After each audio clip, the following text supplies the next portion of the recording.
ನಮಸ್ತೆ ಸ್ನೇಹಿತರೆ, ನಾನು ವಿಡಿಯೋ ಮಾಡ್ತಿರೋ ಉದ್ದೇಶ ಬಂದು 30 ದಿನಗಳಿಂದ ನಾನು ವರ್ಕೌಟ್ ಮಾಡ್ಲಿಕ್ಕೆ ಸ್ಟಾರ್ಟ್ ಮಾಡಿದ್ದೀನಿ. ಮುಂಚೆ ಹೇಗಿದ್ದೆ, ಇವಾಗ ಹೇಗಿದ್ದೀನಿ. ಸೊ ಆಲ್ಮೋಸ್ಟ್ ನಾನು 90 kgs ಇದ್ದೆ 1 ಮಂತ್ ಬಿಫೋರ್.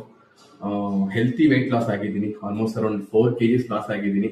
ಹೇಗೆ ಲಾಸ್ ಆದೆ ಅಂತ ತಿಳ್ಕೊಬೇಕು ಅಂದ್ರೆ DM ಮಾಡಿ. So my journey is not just ended up you. ನಂದು ಏನು ಫಿಟ್ನೆಸ್ ಗೋಲ್ಸ್ ಸ್ಟಾರ್ಟ್ ಮಾಡ್ಕೊಂಡಿದ್ದೀನಿ. ಏನಕ್ಕೆ ಮಾಡಬಾರ್ದು, my age is 32. I started working now. ನನಗೆ ಯಾವುದು ಪ್ರಿಯರ್ ಎಕ್ಸ್ಪೀರಿಯನ್ಸ್ ಇಲ್ಲ ಜಿಮ್ ಅಲ್ಲಿ, but I just wanted to prove myself what I can do, I keep doing. So ಹಾಗಾಗಿ this is not my current physique. So last 30 days ಇಂದ ಹೇಗಿದ್ದೆ, ಇವಾಗ ಹೇಗಾಗಿದ್ದೀನಿ. So comment ಮಾಡಿ, is there any changes, do you want any tips from my side. Definitely ಹೌದು, ನಾನೇನು pro ಅಲ್ಲ, ಇನ್ನೊಬ್ಬರಿಗೆ ಟಿಪ್ಸ್ ಕೊಡೋಷ್ಟು, but definitely have that knowledge.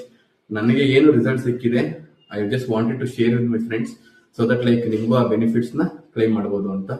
Please do subscribe and support. Thank you.